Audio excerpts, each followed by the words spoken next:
Hello everyone, beautiful sunny day here, great day to be opening up wrestling cards. Finally came, the envelope from Japan. I thought this thing was lost in the mail. I'm going to be opening it up on video today. And I'm also going to be opening up 3 other envelopes from my bench. Enjoy. CollectAWrestlePalooza. CollectAWrestlePalooza. Alright, let's get started. I'm going to start with the envelope right in the front here. It is a slabbed card, and it is the 1989 Classic Ultimate Warrior rookie card, and this is in a mint 9. Now, folks that watch my channel or watch other wrestling card channels know there's a lot of controversy in what is a wrestling card rookie, which Ultimate Warrior rookie should you buy. I think you should only invest in the 1989 Classic. Be very aware, sometimes they're mislisted even on eBay. Ones that are 1989s will say 1990s. And the only way to tell is to look at the back of the card. Now, PSA is very good about rating the card according to the actual date. But the Classics came out in 89 and 90. And I started collecting the 90s because those were the ones from my childhood. But when I learned a little bit more about the hobby, I started to hone my collection down to just the 89s. So if you look on the bottom left-hand corner of the card, you're going to see the date.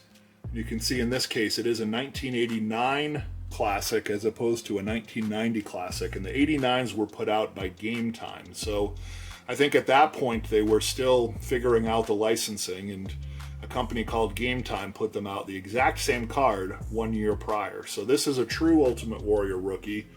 It's not the image, I think, that everyone wants. Everyone wants the one of him in a portrait form, flexing his muscle. But where this one is a power slam, or I should say a bench press slam, I thought it was still a good investment. I got it at a very, very reasonable price, of course, in a PSA 9.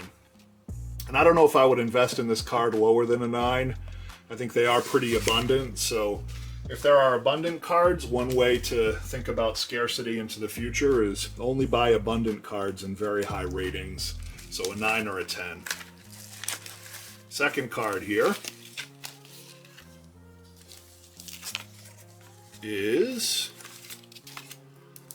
I always think it's funny when I open these and they put some base cards in to protect the prize.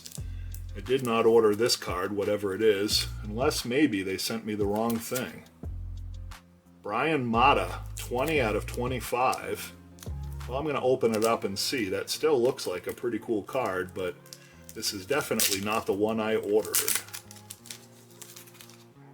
Yep, that's just a Brian Mata card, so got something wrong from the seller. I'll contact the seller and let him know, but cool Brian Mata. I don't know anything about him, but I like that the back is shiny and that it's a parallel card, so I don't know, maybe this is a better card than what I ordered, but regardless, I wouldn't keep it even if it was, because that's not the right thing to do. So I will be contacting this seller after the video to let him know, or her know.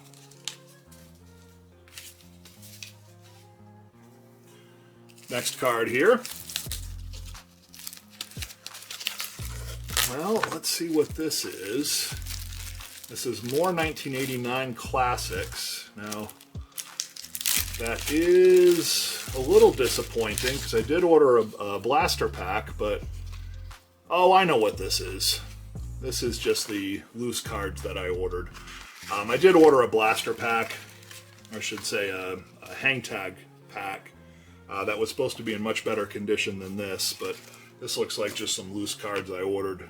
More than anything, just to see the 1989s and see what they looked like.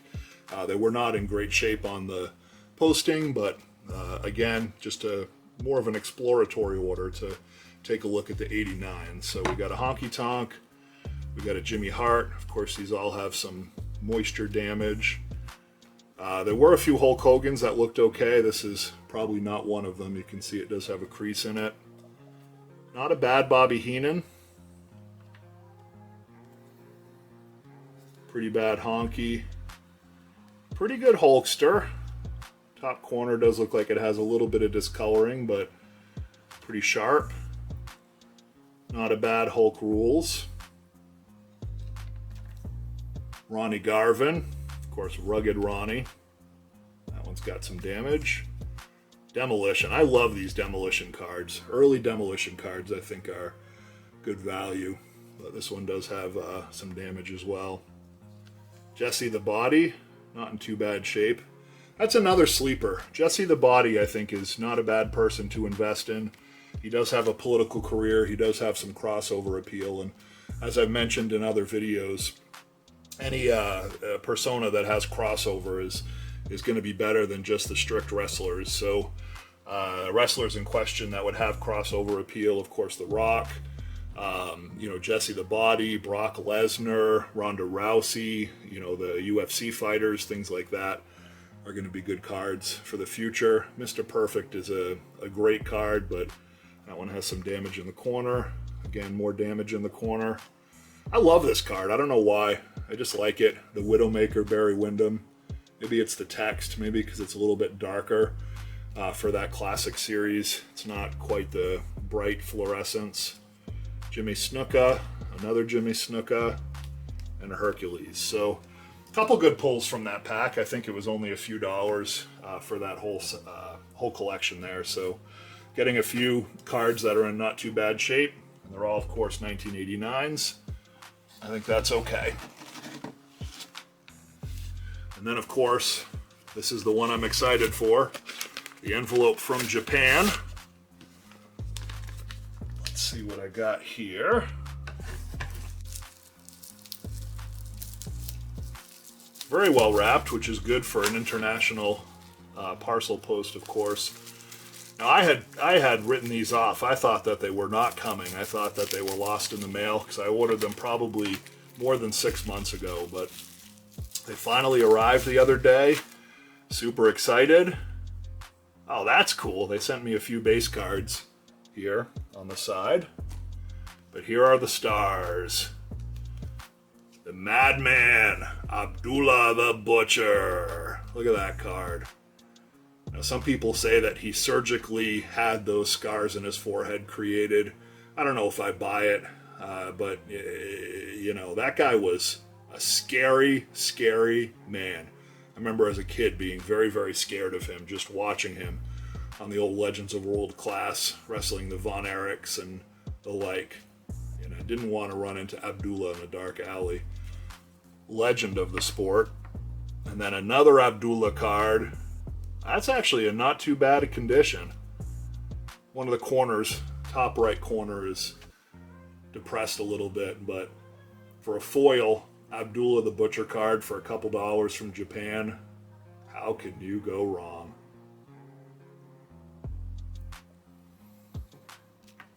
And there you have it, guys. So looks like this video is going to be focused on the 89 classics, and then of course the Abdullah the Butcher cards from Japan. Hope you like the content. If you do, please like this video, subscribe. It goes a long way. You know what? As a matter of fact, I'm going to open up these base cards before we go here, just because I'm interested in these Japanese base cards. I will repackage them right after this video if they're anything special. That one looks pretty cool. FMW, Frontier Martial Arts Wrestling, 1997 Baseball Magazine. Very good condition. And thank you for your purchase. We hope to see you again. Just a business card from the seller. Awesome. Very, very cool cards, guys. Have a great week. CollectAWrestlePalooza. Have fun collecting. CollectAWrestlePalooza. CollectAWrestlePalooza.